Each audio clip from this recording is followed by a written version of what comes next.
Voilà. Le moment, ce n'est pas la suscitation vraiment, mais c'est de travailler, c'est de se concerter, c'est d'instaurer un processus de dialogue entre les jeunes et aussi entre les jeunes et les acteurs politiques en vue de construire une demande politique. Et quand je parle de demande politique, c'est qu'est-ce que nous voulons, qu'est-ce que nous attendons du prochain régime.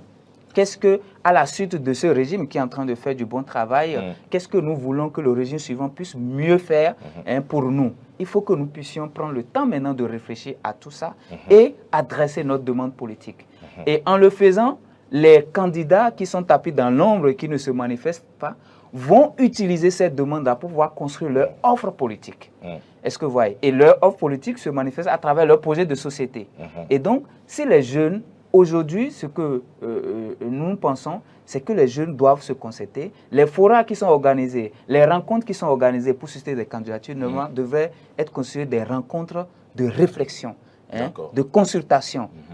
Est-ce que vous voyez? Pour dire, qu'est-ce que nous voulons, de brainstorming, qu'est-ce que nous voulons, qu'est-ce que nous attendons, comment nous voulons voir notre Bénin d'ici 2030. Et si le prochain régime vient, qu'est-ce qui doit être la priorité? Il faut réfléchir à tout ça. Et une fois que c'est réfléchi, les jeunes doivent maintenant faire un travail de communication dans le pays. En communiquant, les acteurs politiques qui pensent qu'ils peuvent être candidats seront en train d'avoir cette information-là.